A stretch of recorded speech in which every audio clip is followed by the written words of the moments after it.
ವಿದ್ಯಾರ್ಥಿಗಳೇ, 2 ಅಂಕಗಳ ಈ ವಿಡಿಯೋ ಸರಣಿಗೆ ನಿಮಗೆಲ್ಲರಿಗೂ ಸ್ವಾಗತ. ಇದರ ಮೊದಲ ಭಾಗವನ್ನು ನೋಡೋಣ. ಈ ವಿಡಿಯೋ ಭಾಗದಲ್ಲಿ ನಾವು ಒಂದು ಪ್ರಶ್ನೆಯ ಬಗ್ಗೆ ಚರ್ಚಿಸೋಣ. ಪ್ರಶ್ನೆ ಯಾವುದು ಅಂತ ಮೊದಲು ನೋಡೋಣ. 2 - ವರ್ಗಮೂಲ 3 ಒಂದು ಅಭಾಗಲಬ್ಧ ಸಂಖ್ಯೆ ಎಂದು ಸಾಧಿಸಿ.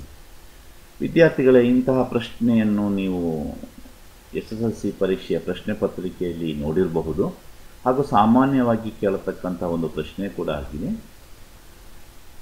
ಈ ಪ್ರಶ್ನೆ ಇನ್ನೊಮ್ಮೆ ನೋಡೋಣ. 2 - ವರ್ಗಮೂಲ 3 ಒಂದು ಅಭಾಗಲಬ್ಧ ಸಂಖ್ಯೆ ಎಂದು ಸಾಧಿಸಿ.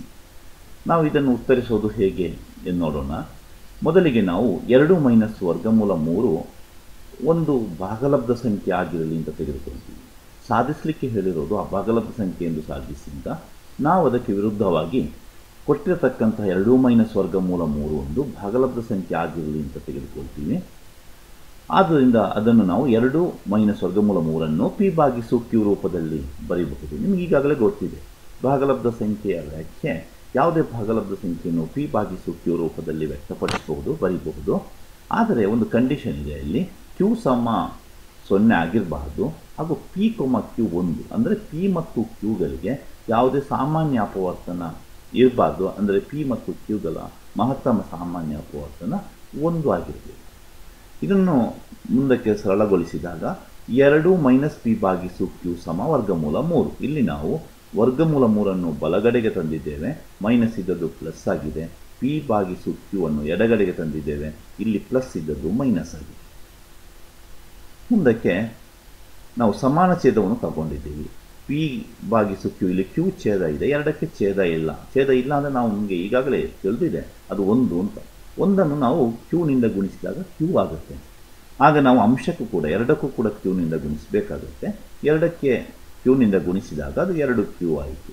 ಈಗ ನಮಗೆ ಏನು ಬಂತು ಅಂದರೆ 2Q - P/Q ಸಮ ವರ್ಗಮೂಲ 3. ಇಲ್ಲಿ ನಾವು ಗಮನಿಸಬೇಕಾದ ಒಂದು ಅಂಶ ಇದೆ ಮಕ್ಕಳು. ಏನಂದರೆ ವರ್ಗಮೂಲ 3 ಒಂದು ಅಭಾಗಲಬ್ಧ ಸಂಖ್ಯೆ.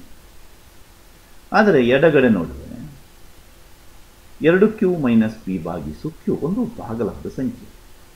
ಇದಕ್ಕೆ ನೀವು P ಮತ್ತು Qಗೆ ಯಾವುದೇ ಬೆಲೆಗಳನ್ನು ಕೊಡಿ, ಅದು ಒಂದು P/Q ರೂಪದಲ್ಲಿರುವ ಒಂದು ಸಂಖ್ಯೆ ಬರುತ್ತೆ.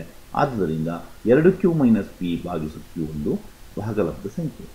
ಇದು ಹೇಗೆ ಸಾಧ್ಯ ಆಯಿತು? ಇದು ಸಾಧ್ಯ ಇಲ್ಲ. ಯಾಕೆಂದರೆ ಒಂದು ಭಾಗಲಬ್ಧ ಸಂಖ್ಯೆ ಇನ್ನೊಂದು ಅಭಾಗಲಬ್ಧ ಸಂಖ್ಯೆಗೆ ಸಮ ಆಗಲಿಕ್ಕೆ ಸಾಧ್ಯ ಇಲ್ಲ.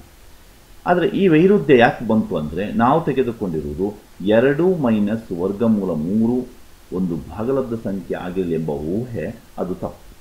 ನಮ್ಮ ಊಹೆ ತಪ್ಪಾಗಿರೋದ್ರಿಂದ ಈ ತಪ್ಪು ಉತ್ತರ ಬಂದಿದೆ. ಆದುದರಿಂದ 2 - ವರ್ಗಮೂಲ 3 ಒಂದು ಅಭಾಗಲಬ್ಧ ಸಂಖ್ಯೆ ಎಂದು ತಿಳ್ಕೊಂಡು